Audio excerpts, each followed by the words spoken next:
Hello दोस्तों, GS camp में आप सभी का स्वागत है। आज हम लोग भारतीय संविधान के विदेशी स्रोतों के बारे में अध्ययन करेंगे। ठीक है, हर एग्जाम में इससे एक न एक क्वेश्चन पूछा ही गया है। ठीक है, सबसे पहले हम लोग देखेंगे कि ब्रिटेन से क्या लिया गया है। तो ब्रिटेन से संसदीय शासन प्रणाली की व्यवस्था लिया गया है। ठीक है, दूसरा है संसदीय विशेषाधिकार भी ब्रिटेन से ही लिया गया है, और विधि का शासन भी ब्रिटेन से ही लिया गया है, और मंत्रिमंडल प्रणाली, परमाधिकार लेख, संवैधानिक रूप से राष्ट्रपति की स्थिति, एकल नागरिकता, विधायी प्रक्रिया और चुनाव में सर्वाधिक मत के आधार पर जीत की प्रक्रिया भी ब्रिटेन से ही लिया गया है, और विधि के समानता और द्वीप सदन, ठीक है, ये भी ब्रिटेन से ही लिया गया है। ठीक है, हम लोग अब देखते हैं कि अमेरिका के संविधान से क्या लिया गया है। ठीक है, सबसे पहले देखते हैं अमेरिका के संविधान से मूल अधिकार भी अमेरिका के संविधान से लिया गया है, और न्यायिक पुनर्विलोकन भी अमेरिका के संविधान से लिया गया है, और संविधान की सर्वोच्चता, ठीक है, और प्रस्तावना और संविधान की सर्वोच्चता जो है अमेरिका से लिया गया है, और निर्वाचित राष्ट्रपति और महाभियोग की प्रक्रिया भी अमेरिका से ही लिया गया है, और उपराष्ट्रपति का पद भी अमेरिका से ही लिया गया है, और वित्तीय आपात जो है 300 आर्टिकल 360 में आता है, वो भी वहीं से लिया गया है, और न्यायपालिका की स्वतंत्रता और उच्चतम और उच्च न्यायालय के न्यायाधीशों के हटाने की विधि भी अमेरिका से ही लिया गया है। हम लोग अब देखते हैं कि कनाडा से क्या क्या हमारे संविधान में लिया गया है।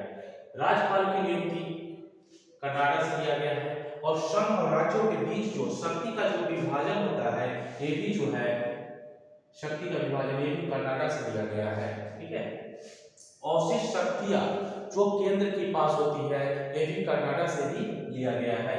संघात्मक विशेषताएं और उच्चतम न्यायालय का परामर्शी न्याय निर्णय, जो परामर्श जो लिया जाता है, ठीक है, उच्चतम न्यायालय जो होते हैं, ठीक है, परामर्श करते हैं, ठीक है, ये भी एक कहां से लिया गया है, कनाडा से लिया गया है। ठीक है, और देखते हैं हम लोग कि आयरलैंड से भी कुछ लिया गया है। ठीक है, आयरलैंड से देखते हैं कि राज्य के नीति निष्कर्षण तो राष्ट्रपति के निर्वाचन संबंधी प्रक्रिया, और राष्ट्रपति द्वारा राज्यसभा में साहित्य, कला, विज्ञान, समाज सेवा आदि के क्षेत्र में राष्ट्रपति जो है मनोनीत करते हैं। ये भी कहां से लिया गया है, आयरलैंड से लिया गया है।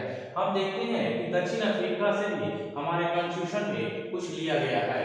दक्षिण अफ्रीका से संविधान संशोधन की प्रक्रिया और राज्यसभा सदस्यों का निर्वाचन की प्रक्रिया, ये भी जो है साउथ अफ्रीका से लिया गया है। ठीक है, अब देखते हैं रूस से क्या लिया गया है। तो रूस से लिया गया है मूल कर्तव्य, ठीक है, मूल कर्तव्य और प्रस्तावना में सामाजिक, आर्थिक और राजनीतिक, ठीक है, न्याय का आदर्श वाक्य जो है, ये भी रशिया से लिया गया है। हम देखते हैं जापान से क्या लिया गया है। तो विधि द्वारा स्थापित प्रक्रिया जापान से लिया गया है, जबकि विधि के समक्ष समानता ब्रिटेन से लिया गया है। इसमें कंफ्यूजन आप लोगों को नहीं होना चाहिए। ठीक है, और फ्रांस से स्वतंत्रता, समानता और बंधुत्व का सिद्धांत जो है फ्रांस से लिया गया है। गणतंत्रात्मक व्यवस्था भी फ्रांस से लिया गया है। ठीक है, और ऑस्ट्रेलिया से प्रस्तावना की भाषा लिया गया है। समवर्ती सूची, संसद की संयुक्त अधिवेशन जो होता है, लोकसभा राज्यसभा का जो संयुक्त अधिवेशन जो होता है, वो ऑस्ट्रेलिया से लिया गया है। और जर्मनी से जो लिया गया है, आपातकाल के दौरान जो राष्ट्रपति मौलिक अधिकार का जो निलंबन करते हैं, वो जर्मनी से लिया गया है। ठीक है, और 1935 से भी कुछ हमारे संविधान में शामिल किया गया है। तो उसमें शामिल किया गया है संघीय योजना, राज्यपाल का कार्यालय कैसा होगा, लोक सेवा आयोग, ठीक है, और प्रशासनिक विवरण के बारे में भी 1935 से ही लिया गया है। लगभग 1935 से हमारे संविधान में, कॉन्स्टिट्यूशन में 250 अनुच्छेद जो है लगभग सीधे, ठीक है, हमारे कॉन्स्टिट्यूशन में शामिल किया गया है। ठीक है, आज के लिए इतना ही। जय हिंद दोस्तों।